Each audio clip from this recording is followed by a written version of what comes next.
Ce bambin n'était pas né lors du seul et unique Montpellier-Bastia disputé à la Mosson en première division. C'était lors de la saison 81-82 et les Corses, alors tenants de la Coupe de France, s'étaient inclinés 3-2.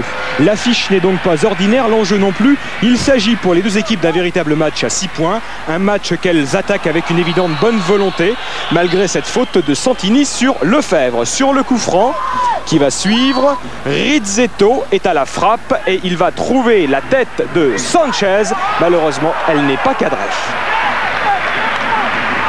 Montpellier accentue sa pression et pousse les Bastia à la faute. Cette fois, c'est Lefebvre qui en profite. Sur son centre, Divers se jette tout à fait. Idem pour Santini, le danger semble écarté. Mais Claude Tellen, parfaitement placé, a sifflé une main. Le défenseur bastiais proteste de son innocence. En vain, le pénalty est entériné. Reste maintenant à le transformer. Divers se présente face à Valanconi. Quelques pas d'élan pour une frappe brisée par un réflexe tonitruant. Valanconi déjà brillant dans l'exercice face à Guingamp en Coupe de la Ligue récidive. On joue depuis 7 minutes seulement et voilà les Montpelliérains contrecarrés dans leur plan. Ils accusent le coup, c'est évident, jusqu'à ce coup franc de Der Zakarian. Le capitaine Hérolté se lâche, mais Valanconi met les 2 points sur les i. Le patron dans la surface, c'est lui. Avant la mi-temps, Montpellier en remet un coup sur cette balle en profondeur. Divers est devancé par l'inévitable Valanconi. Carotti, c'est bien vu, tente la frappe lointaine. Difficile d'être précis à cette distance. Pas de quoi rassurer un Louis Nicolin visiblement soucieux. À la reprise, son équipe reprend une domination que les Bastiais s'amusent à rendre brouillonne. On retrouve Lefebvre côté droit. Il sert Bonicel dans une position que ces derniers affectionnent. Frappe du lutin montpelliérain. Mais une fois encore, Valanconi est sur la trajectoire.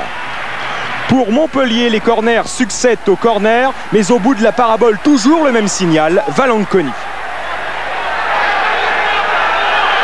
Son collègue Philippe Flucklinger n'est guère sollicité, il reste néanmoins concentré, comme sur ce centre de Van de Castel, où il devance Drobnjak, la menace. Drobnjak seul devant et tous les autres derrière. Face à ce mur, Carotti endosse le costume du passe-muraille et de 1 et de 2, mais la frappe, elle, finit en corner.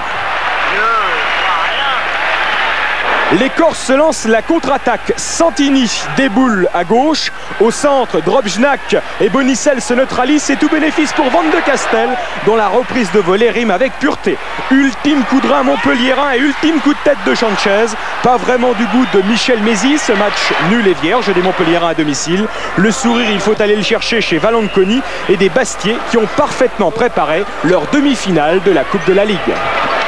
Oui, parce que Montpellier et Bastia en championnat ne se seront pas départagés cette saison. Match nul à l'aller, match nul au retour, la belle dans cette demi-finale de la Coupe de la Ligue.